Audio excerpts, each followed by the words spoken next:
Hi guys and welcome to Drum.Dog. In this lesson today we are going to be checking out the inverted double stroke roll. We're going to be finding out what it is, why it's useful to you and how we can use it to create some super awesome sounding fills. Let's get into it.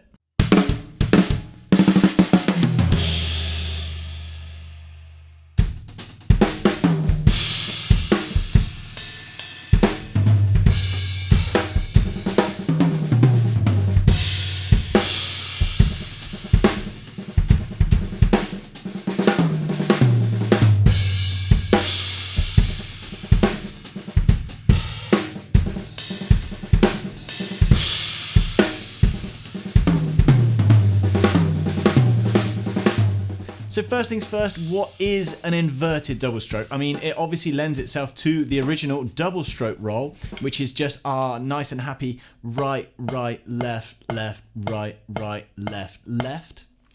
Now where this changes slightly is where it is inverted. Now inverting just means that we're going to be taking that very first note, that right, and we're going to be picking it up and putting it back on the end. So now our pattern, instead of being just right, right, left, left, is now going to be right, left, left, right, right.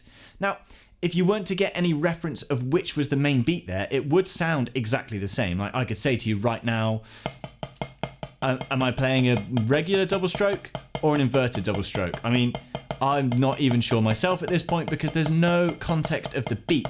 But as soon as I start counting along with those 4 beats, 1 and 2 and 3 and 4 and 1, and I'm seeing that my right hand's playing and 1, I now know that that's going to be inverted. So the only way we're going to know that this is an inverted double stroke is with some rhythmic context of where our main downbeat's going to fall. Now with that in mind, where this gets really interesting is where we start adding some dynamics into it. And all we're going to add in is an accent on that very first beat. So we're now going to be looking at right, left, left, right, right, left, left, right, right, left, left, right, right, left, left, right, right. Now technique-wise, that instantly presents a bit of a challenge because we've got a quiet note and then a loud note in the right hand, which is fine at first, but as we start bringing that up to speed,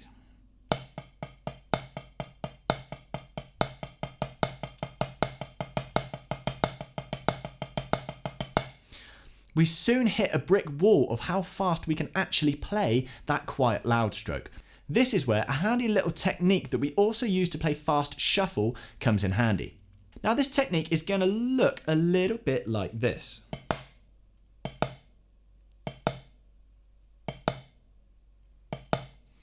Hopefully you guys can see there, I'm opening up my hand to let the stick open into the fingers to play that first note, and then I'm snapping those fingers back in to get that accent on the second hit.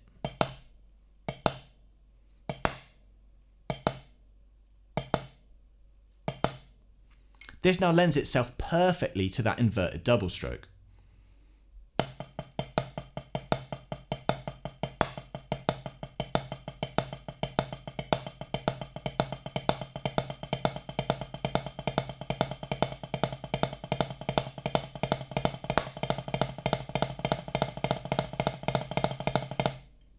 We now have no doubt in our minds that that is an inverted double stroke now that we've got that accent sat there. Now that was only a real quick crash course on that lesson there, but this is a technique that I've covered in the doubles part of my technique workshop lesson pack, which is available on our website Drum.Dog. Now you guys at home, maybe they're saying to me, well, this is all very good and well, and yet you're playing an inverted double and we're marking where that main beat is, but what's the point? Why am I not just playing single strokes and just accenting those main beats? Like, what's the point of learning all of this extra kind of technique? Now the point is, the second we get it into a kit application and we split the orchestration of our 2 hands across 2 different parts of the kit. Now the most natural way that this orchestration is going to function across the kit is that right hand that's playing that accent is going to be able to wander around the kit while we're going to keep our left hand on a nice high rebound source to play those 2 quiet notes in the middle. So that's either going to be our snare or our hi-hat. Let's take it to the kit and let's check out a few options.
you can see straight away that you can create some really awesome fills just from moving that right hand around and playing those inverted doubles through 16th notes. But that's not the end of the uses that we can apply these inverted doubles to the kit. Now, here's a really cool orchestration that was pioneered by the legend Steve Gadd and is a super cool little lick. It's kind of like a groove fill, so we're not breaking up around the toms, we're just going to be playing inverted doubles between the hats and snare. This is a super cool one.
Now those are a couple really cool and slick applications of those inverted doubles around the kit, but you guys know how we do it in these Drum.Dog lessons by now. We're not just going to leave it there on face value, we're going to see if we can manipulate this rudiment to get some even cooler ideas and a bit more flexibility on our phrasing out of it.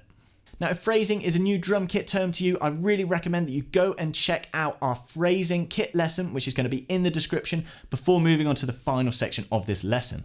But those of you who are happy with phrasing, let's get into it. Now, so far we've only looked at that inverted double in its root phrasing, and that's with that accent dead on the quarter notes if we're playing it in 16ths. But we can look at this in a few more cool ways by rephrasing that through the beat. Now, to check this out, first of all, let's just phrase it forward 1/16th note. So our pattern is now going to be left, right, right, left, left, right, right.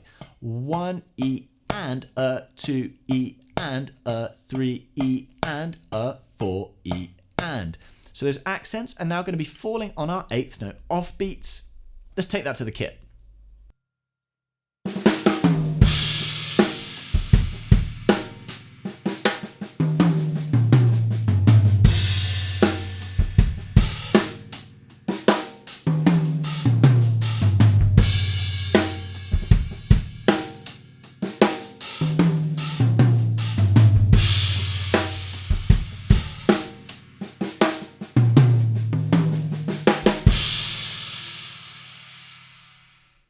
So that's a cool way to access those accents on our 8th note offbeats, but what about our 16th note offbeats?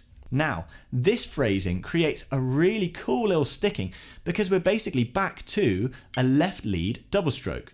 Left, left, right, right, left, left, right, right. Now the only thing that makes it that rephrased inverted double is that accent on the second right on the of every beat. 1 E and 2 E and 3 E and 4 E and Now all of those accents on those are going to sound super funky around the kit in a fill. Let's try out a few.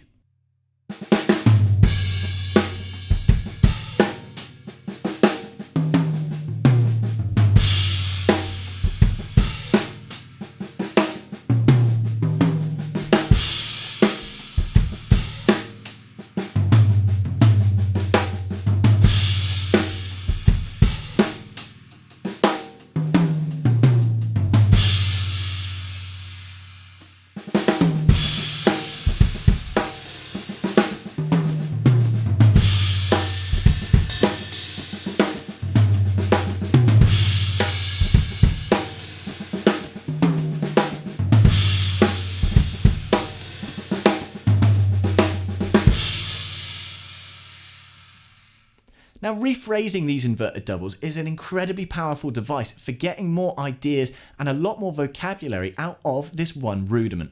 But so far we've only looked at playing one phrasing per fill. Right now I'm going to give you guys my secret weapon to be able to navigate between different phrasings. And it's a really complicated secret weapon. You guys might want to get some pads out to write this down because it's a super complicated sticking. Are you ready?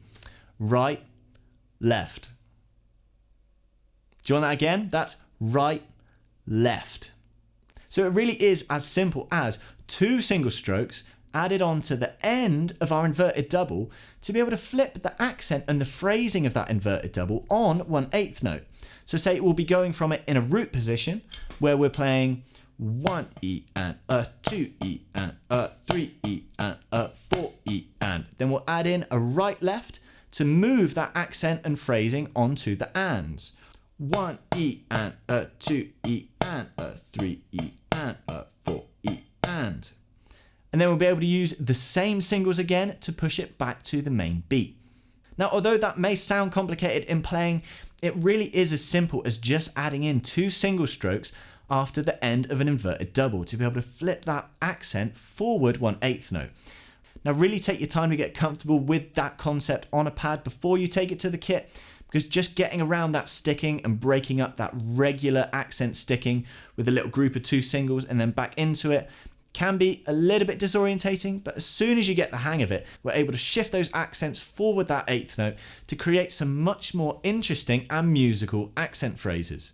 Now, using just this concept, I'm going to explore some fill ideas on the kit and let's see how many different ideas we can create with it.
Inverted versions of rudiments are so often overlooked over their non-inverted counterparts, but hopefully this video has explained to you guys why you shouldn't overlook them, why they're super useful, and how we can create some amazing phrases with those inverted ideas.